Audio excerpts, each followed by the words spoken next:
तीन गोरी भाभी ने कराई काली ननद की शादी। शीशे के सामने खड़े होकर मीरा अपने आप को देखकर सिर्फ सिर्फ रोते ही जा रही थी। तभी उसकी माँ आशा उसके कमरे में आती है और मीरा को रोता देखकर आशा बोलती है, अरे मीरा बेटा तू रो क्यों रही है और अभी तक तू तैयार भी नहीं हुई, नीचे तो बारात भी आ चुकी है। मीरा बोलती है, नहीं माँ मैं नीचे नहीं आऊँगी, मैं नहीं चाहती कि मेरी भाभियाँ मेरा काला और बदसूरत चेहरा देखकर डर जाएं और जिसकी वजह से वो मुझे जिंदगी भर ताना दें। आशा बोलती है, नहीं बेटा ऐसा नहीं बोलते, देखो तुम्हारे भाई लोग तुमसे कितना ज़्यादा प्यार करते हैं और तुम्हारी भाभियाँ भी तुमसे बेहद प्यार करेंगी। लेकिन आशा के समझाने पर भी मीरा तो अपने आप को बदसूरत ही समझ रही थी और तो अपनी भाभियों के बारे में ये सोच रही थी कि कहीं उसकी भाभियाँ भी उसको देखकर नफरत ना करने लगे। लेकिन मीरा की ये सभी बातें झूठी साबित होती हैं क्योंकि आशा के लाख समझाने के बाद अब मीरा अपने कमरे से उतरकर नीचे आ जाती है। मीरा अपनी भाभियों से मिलती है। मीरा की तीनों भाभियां मीरा को देखकर बेहद खुश होती हैं। लेकिन आशा की पड़ोसन भी उसी शादी में शामिल होने आई हुई होती है। मीरा को देखकर बोलती है, अरे आशा कम से कम आज के दिन तो अपनी इस काली कलौटी बेटी को अपने बेटों की शादी में ना शामिल किया होता। क्या तुम्हें पता नहीं है कि शुभ काम में काले लोगों का आना शुभ नहीं होता। तभी मीरा की तीनों भाभियां बोलती हैं, नहीं आंटी जी ऐसा कुछ भी नहीं है, ये भगवान का दिया हुआ रंग है और भगवान का दिया हुआ रंग सबसे प्यारा रंग होता है, इससे शुभ और अशुभ में तो कोई फर्क ही नहीं पड़ता, तो आखिर आप ये बातें कैसे बोल सकती हैं।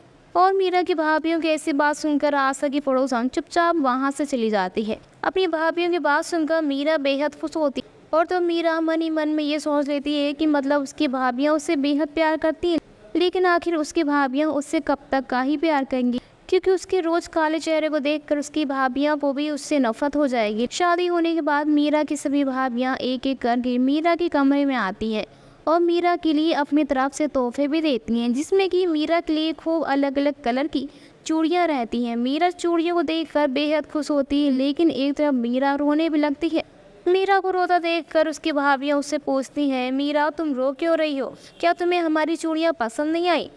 मीरा बोलती है, नहीं भाभी चूड़ियाँ तो बहुत पसंद आई, लेकिन मेरे काले और बदसूरत हाथ पर ये बिल्कुल नहीं जचेंगी और उल्टा इनकी ही शोभा बेकार हो जाएगी। लेकिन मीरा की सभी भाभियाँ मीरा को बताती हैं और समझाती हैं कि तुम जितना अपने आप को बदसूरत समझती हो तुम उतनी हो ही नहीं, बल्कि हम तीनों के लिए तो तुम हमारी छोटी बहन जैसी हो और हमने तो कब का तुम्हें अपनी छोटी बहन मान भी लिया। अपनी भाभियों की ऐसी बात सुनकर मीरा बेहद खुश होती है और अपनी भाभियों के प्यार से गले लग जाती है।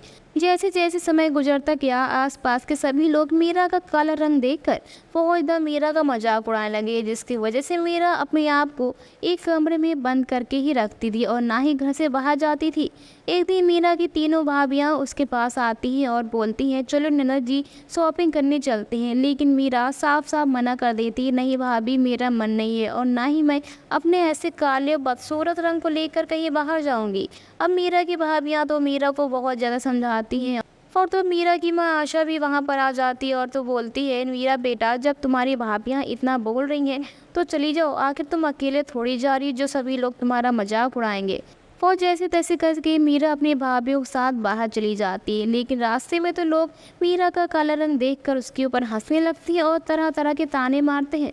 ऐसे तानों को सुनकर मीरा की तीनों भाभियां सभी को मुंह तोड़ जवाब देती हैं और बोलती हैं कि खबरदार अगर हमारी ननद के बारे में जरा सभी बोलने की कोशिश की, पहले तुम लोग अपने आप को देखो उसके बाद हमारी ननद को देखना। जिसके बाद लोगों का मुंह तो बंद हो जाता है। लेकिन अब मीरा तो मन में बहुत ज़्यादा गुस्सा हो रही थी कि आखिर भगवान ने उसको इतना काला रंग क्यों ही दिया और आखिर उसकी शादी कैसी होगी, क्योंकि कब तक वो अपनी भाभियों के ऊपर बोझ बनकर बैठी रहेगी। मीरा की भाभियाँ भी मीरा के हालात को समझ रही थी। कुछ दिन बाद लड़के वाले आते हैं मीरा को देखने के लिए। आशा बेहद खुश होती है कि उसकी बेटी मीरा की शादी तय होगी। लड़के वाले मीरा को बुलाने के लिए बोलते हैं और मीरा का काला रंग देखकर भी लड़के वाले रिश्ता पक्का कर देते हैं। लेकिन तभी मीरा की भाभियाँ पूछती हैं कि आखिर आप अपने बेटे को अपने साथ लेकर क्यों नहीं आए। जिसके बाद लड़की की माँ बोलती है कि हमारे बेटे को थोड़ी दिक्कत थी इसलिए हम उसको लेकर नहीं आए। तभी मीरा की भाभी बोलती है, आखिर क्या दिक्कत थी, आखिर उसकी शादी होने वाली है तो अगर उसने लड़की को ही नहीं देखा तो आखिर वो शादी कैसे करेगा। तभी लड़के की माँ बोलती है, हमारे बेटे को देखने में कुछ दिक्कत होती है और जिसकी वजह से हम अपने बेटे को अपने साथ लेकर नहीं आए। जिसके बाद मीरा की भाभी बोल उठती है, देखने में दिक्कत होती है या फिर आपका बेटा पूरी तरीके से ही अंधा है। इसके बाद तो लड़के की माँ बहुत ज़्यादा गुस्से में आ जाती है और तो अब मीरा की भाभीियों को उल्टा सीधा बोलने लगती है और तो अब बोलती है कि तुम्हारी ननद कौन सा बहुत हूर की परी है जो इस काली लड़की के लिए तुम्हें कोई राजकुमार मिलेगा। इसके बाद मीरा की भाभियाँ भी अपनी ननद की तारीफ करते हुए बोलती हैं कि हमारी ननद जो हैं वो तो आप कभी सपने में भी नहीं सो सकती, अब आप अपना बिस्तर बांधिए और यहाँ से चलते बनिए। और मीरा का रिश्ता वहीं का वहीं टूट जाता है, जिसको देखकर मीरा और भी ज़्यादा उदास हो जाती है और तब मीरा सोच लेती है कि पता नहीं उसकी शादी हो भी पाएगी या फिर नहीं, क्योंकि उसका काला रंग देखकर ही लोग तो उससे रिश्ता जोड़ने के लिए ही मना कर देते हैं। मीरा की भाभियाँ भी मीरा को हौसला देती हैं और तो मीरा से ये वादा करती हैं कि हम तीनों मिलकर उसकी शादी एक अच्छे परिवार में कराएंगे, वो भी एक अच्छे लड़के से जो कि मीरा की इज्जत करे और उसके काले रंग को देखकर मुँह भी ना फेरे। जिसके बाद मीरा की तीनों भाभियाँ मीरा के लिए लड़का देखना शुरू कर देती हैं और कुछ दिन बाद मीरा की भाभी की मुलाकात एक लड़के से होती है जो कि रास्ते में भिखारियों को भीख बांट रहा होता है और बूढ़े लोगों की मदद कर रहा होता है। अचानक से उसकी भाभी उस लड़के के सामने आ जाती है और मीरा की भाभी उस लड़के से बोलती है कि आप इतने सारे लोगों की मदद क्यों कर रहे हैं। जिसके बाद वो लड़का बोलता है कि मुझे अच्छा लगता है बूढ़े और गरीब लोगों की मदद करना।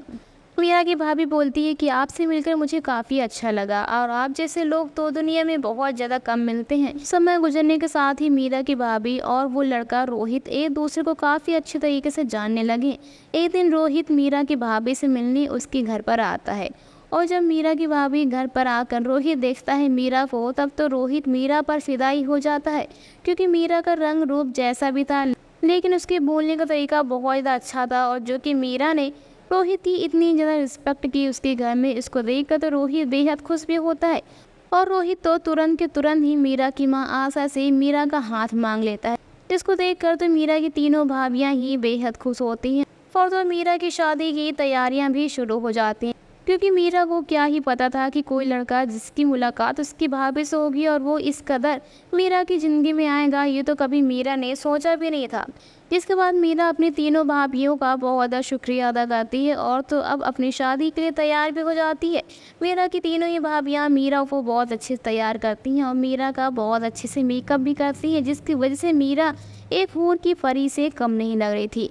मीरा की शादी हो जाती है और मीरा अपनी तीनों भाभियों के गले लगकर अपने ससुराल खुशी खुशी चली जाती है। तो दोस्तों, आपको आज की हमारी कहानी कैसी लगी अपनी राय में कमेंट बॉक्स में जरूर दीजिए। साथ ही ऐसी ही मज़ेदार कहानियों को सुनने के लिए हमारे चैनल को सब्सक्राइब करना बिल्कुल ना भूलें। फिर से मिलेंगी अगली एक नई मज़ेदार कहानी के साथ, तब तक के लिए बाय।